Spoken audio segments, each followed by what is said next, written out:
ఇది చూసారు గదా! సంతోషించాలే వెళ్ళి కాస్త బాధ నటించు. ఎలాగో నీ బతుకు నటనే, నీ జీవితము నటనేగా అనేది ఒక కుర్రోడు చాలా ఇదిగా వేమూరి రాధాకృష్ణ ఆంధ్రజ్యోతి ఏబిఎన్ సంస్థల ఎండీ. మన యెల్లో మీడియాకి అనధికార గుత్తాధిపత్యం వహించే ఒకానొక అధ్యక్షుడిగా పేరుందాయనకి. ఈయన ఈరోజు ఎలాంటి యాక్టివ్ పార్ట్ ఎలాంటి యాక్టివ్ పార్ట్‌ని తీసుకోబోతున్నాడు? ఈయన మీద ఇప్పటి వరకున్న ఆరోపణలేంటి? ఇప్పటి వరకు ఈయన అసలు ఎలాంటి పాత్ర పోషించబోతున్నాడు? ఈయనకి, రామోజీరావుకి, చంద్రబాబుకి ఉన్న అనుబంధ సంబంధ బాంధవ్యాలేంటి అని చూస్తే, మీకు రామోజీరావుకి ఒక స్టూడెంటు ఒక క్వెషనేసాడు. ఈయన చూసి, "రాధాకృష్ణ గారు జర్నలిజంలో ఫస్టు అవినీతి ప్రవేశపెట్టింది మీరే అంట కదా! అక్కడ ఆ రోజుల్లో వైస్‌రాయ్ హోటల్‌లో 10 మందుంటే 100 మంది ఆయన వెనకున్నారని ఈనాడులో వార్తలు ఇచ్చినోళ్ళంట కదా మీరు" అని చెప్పి ఒక క్వెషన్ డైరెక్ట్‌గా ఈయన్ని ఒక స్టూడెంటు అడిగారు. ఇప్పుడు మీకంత డబ్బు ఒక సాధారణ జర్నలిస్ట్‌గా ఉన్న మీకు ఒక టీవీ ఛానెల్ పెట్టేంత డబ్బు ఎక్కడిది అనే కోణంలో గూడా అడగడం జరిగింది. ఆ పరిస్థితుల్లో ఇదంతా నేను లేనిదేం చెప్పట్లా. ఆయన అడిగిన ప్రశ్నని నేను ఆధారం చేసుకొని మాట్లాడుతున్నా. దీన్ని బట్టి ఆయన అసలు ఛానెల్ ఎంత పెడతారు? ఎలా పెడతారో తెలుసా నీకు? మీకు కావాలంటే యూట్యూబ్‌లో ఉంటదది. ఆ సంవాదం. అలాంటి కండిషన్‌లో ఈ రోజున ఈయన ఇప్పటికి చాలా సలహా సూచనలు. అలిపిరి బ్లాస్టింగ్ జరిగాక, ఆ బ్లాస్టింగ్ జరిగిన సందర్భంలో ముందస్తు ఎన్నికలకి వెళ్ళమని సూచించింది రాధాకృష్ణేన అంటారు.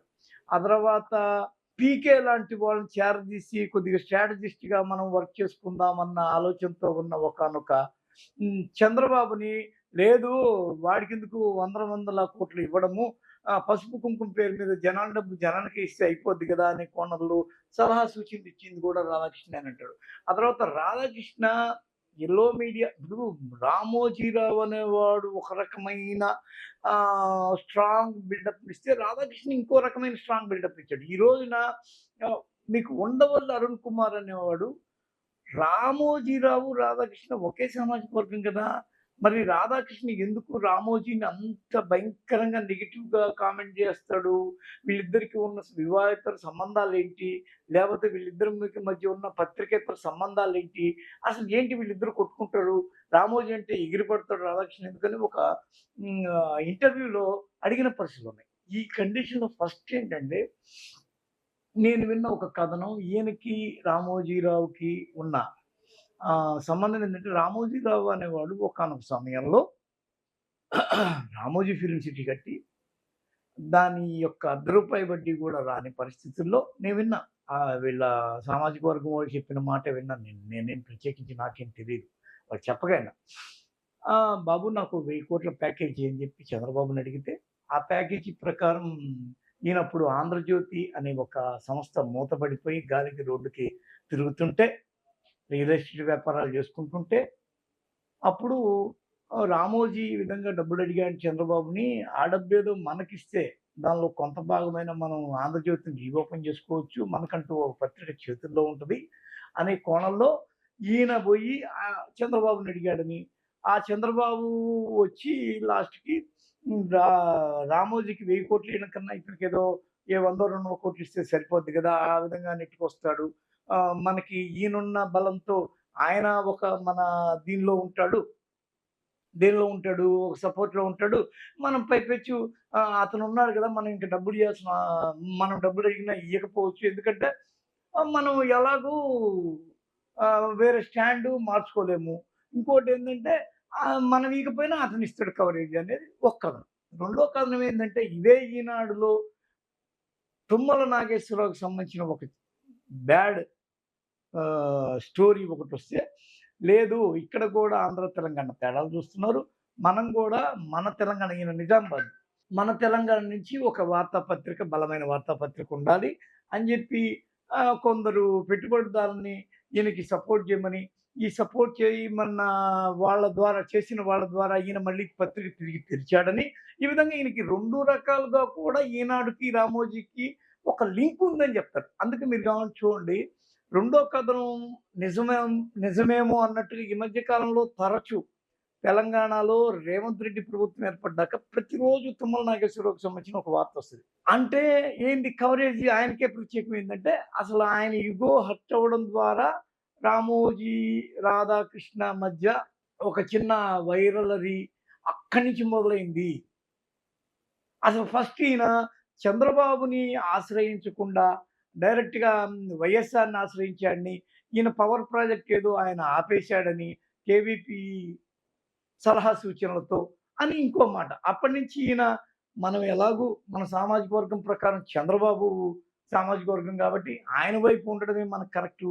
మనం అక్కడే ఆదరణ దొరుకుద్దని మళ్ళీ తిరిగి ఇటొచ్చాడని, దాన్ని ఈయన చెప్పడంలో భాగంగా నేను ప్రతిపక్షంగానే ఉంటాను. ప్రతి అధికార పక్షం మీద నేను ఈ విధంగా తప్పొప్పులు లెక్కిస్తూ ఉంటానని ఈయన చెప్పడము.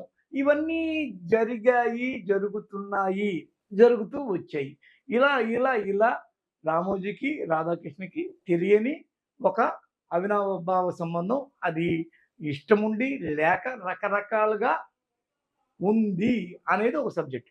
అయితే ఇప్పుడు కొత్త పాయింట్ ఏంటంటే, అసలు ప్రాబ్లమ్ ఈయన ఈ మొత్తం వ్యవహారాన్ని నెత్తికెక్కించుకొని, ఆ వ్యవహారం మొత్తాన్ని ఈయన హ్యాండిల్ చేయగలడా? ఎవరు? రాధాకృష్ణ. ఇప్పుడు యెల్లో మీడియా అంటే ఒక రామోజీ, ఒక రాధాకృష్ణ 2 కళ్ళు, 2 కాళ్ళు, 2 చేతులు ఎవ్రీథింగ్ వాళ్ళు. వాళ్ళు ఇప్పుడు ఒక కాలు, ఒక చెయ్యి కొట్టేసినంత పనైన సందర్భంలో ఈయన మొత్తాన్ని ఎలా బేర్ చేస్తాడు? ఎందుకు కొందరు ఈ విధంగా కామెంట్లు పెడుతున్నారు. సంతోషించాలంటే మొత్తం గుత్తాధిపత్యం నాకు లభించేసింది అనే కోణంలో వాళ్ళేమన్నా అనుకుంటున్నారా? సార్ చెప్పండి. కామెంట్ అని కాదు. ఇప్పుడు రామోజీ, రాధాకృష్ణ 2 ఇప్పుడు ఈ టైంలో మనం కామెంట్ చేయకూడదు. ఆ! పద్దానికి మనం వెంటనే కౌంటర్ చేయడానికి అంటే ఇక్కడ మీకు ఒక భయంకరమైన నిజమేందంటే, కొద్ది రోజుల తర్వాత అడగరాదు. నిజమే గాని జనమేమి ఆగట్లా. ఆవిడ కార్యకర్తలు మనం కూడా లైవ్‌ల్లో ఒక దరిద్రం వదిలింది అది ఇది చాలా ఘోరమైన కామెంట్లు పెడుతున్నారు. మీరన్న మాటలు నిజమే. కానీ జనం అంతా పిచ్చెక్కిపోయి ఏది పెడితే అది కామెంట్ పెడుతున్నారు. నేను అవన్నీ రికార్డ్ చేసి పెట్టా.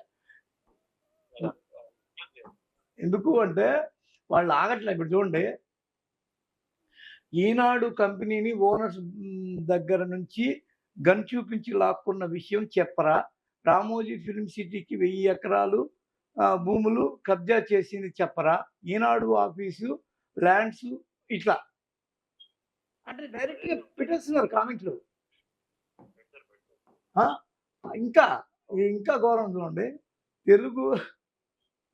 తెలుగు పీపుల్స్ టీవీ అంట అది. Next CBN God is great అంట.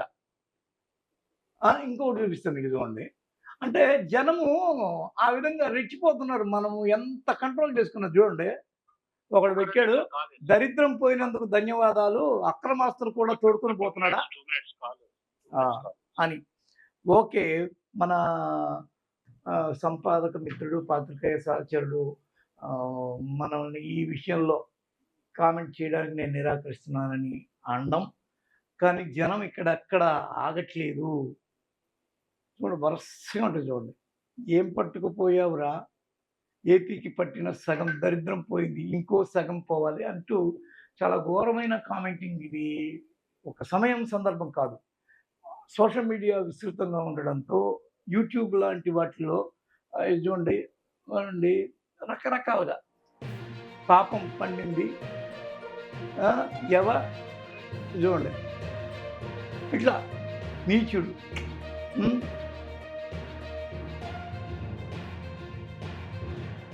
రకరకాలు.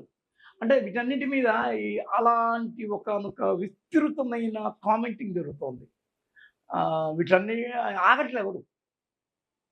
సోషల్ మీడియా అనేది అంత ఇమ్మీడియేట్ యాక్షన్ తీసుకుంటూ రెస్పాండ్ అయిపోతుంది. చావు పుట్టుకులు ఈ రోజున సర్వసాధారణం అయిపోయినాయి. చావుకి ఇయ్యాల్సిన శ్రద్ధాంజలి, నివాళి ఇయ్యట్లా. ఎవరి పాటికి వాళ్ళు రెచ్చిపోయి కామెంట్లు చేసేసుకుంటున్నారు.